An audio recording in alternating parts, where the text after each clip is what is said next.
Hey guys, welcome back. I'm going to be working on the promised water change. This is going to be kind of vlog style because it's not just a water change today. We're going to be getting a cleanup crew to help with this algae issue that I have going on. I'm thinking of taking out some things, which I'll show you right now. This is how the tank currently looks, and from afar it's okay. There's a lot of babies, but when you get really close, you can see the algae that is all over the plants. I am having a hair algae issue. You can see it's covering my live plants and it's covering my rocks. I'm debating taking this out so that the tank has more space and I can spread out these plants.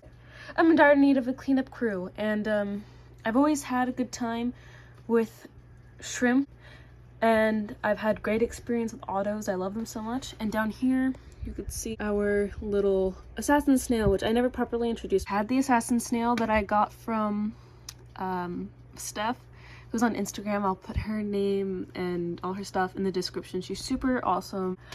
I got that from her, and we also put one in the main 20-gallon, which is downstairs. It's not really my tank, it's kind of just like a community family tank. But yeah, there's a bit of an algae issue going on, so I'm gonna really get in and I'm gonna scrub. I have to siphon some things out anyways, and then I'm going to add in new water that is fertilized to a specific level for my plants.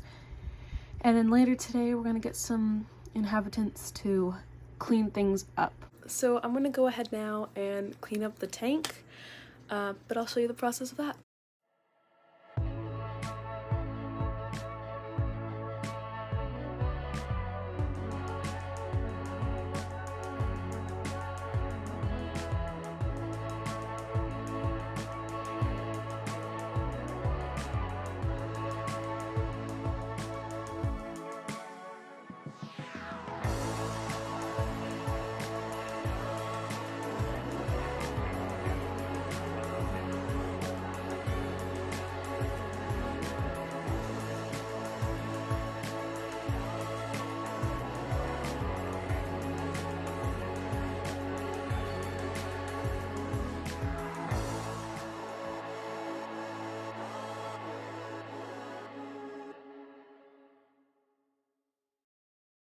So the tank is super dirty right now because I just kicked everything up. It's gonna take a second. The filter's gonna get it all out. But in here we have a rock that I decided to take out because I felt like it just took way too much space over here and I really wanted to give them room to swim around. So these are fake plants, these spiky ones. And this is Anubias and Java Fern. I did do an immersed tank experiment for a little while, and that's why I have all these little tiny Java Ferns, but I'm gonna wait for this to clear up. That's pretty much it for the first part of this video because it's only 11 o'clock and I have some other things I want to get done first, but we will be getting a cleanup crew today, I can guarantee that.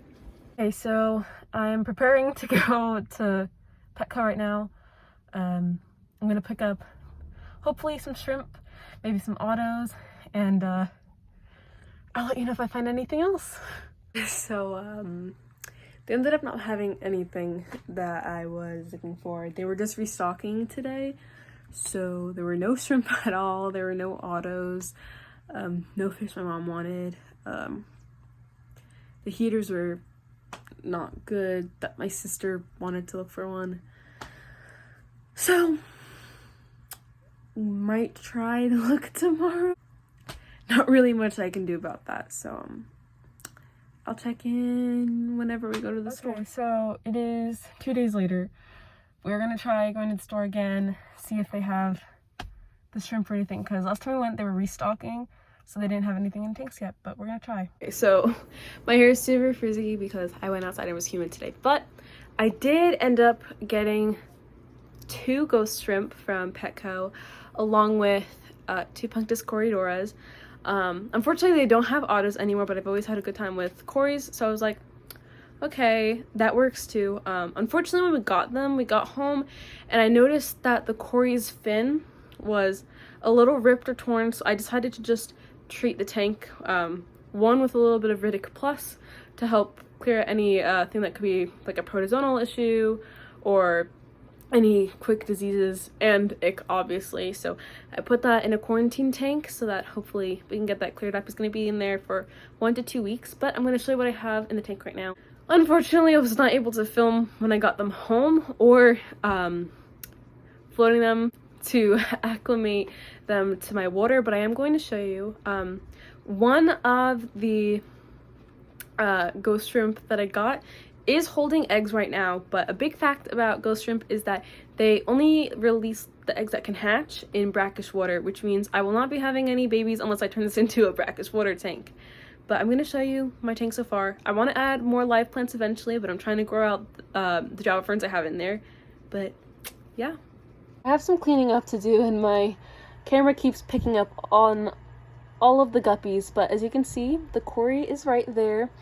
I gotta clean up some of the algae off the glass again, but he's chilling there. In the back here, I have one of the ghost shrimp I got. I can't find the other one right now, but when I do, I'll show that one to you. It's kind of blurry because he decided to go to the back of, well, she decided to go to the back of the tank and hide out. But that's the ghost shrimp. They're a decent size, so they're not going to get picked on by my guppies, so it's perfect. So my other shrimp, as you can see, is moving around over there. They're just super well so far, so I'm really proud and happy about that. Looking at the tank, I'm really happy about how it's turning out. I really want to move like another one of those Java ferns over there in that little empty space, but I'm waiting for the little babies to grow out. Other than all of that, the tank is doing really well, and I have some new inhabitants. You'll also see that I have my Anubias putting out some new leaves. That's pretty much it for the video today. I just really wanted to put something out and show the whole process of me cleaning up the tank, removing some stuff. I also realized I hadn't really done an update on the tank in forever, and I wanted to show you my new inhabitants that are going to help clean up the algae.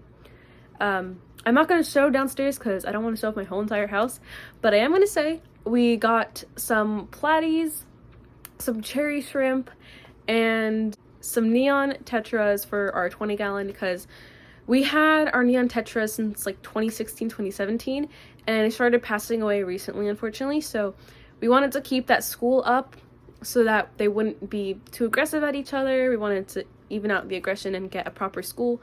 So now I have 5 of the tetras together, and we wanted to introduce our platies again because we're really big on live berries in this house.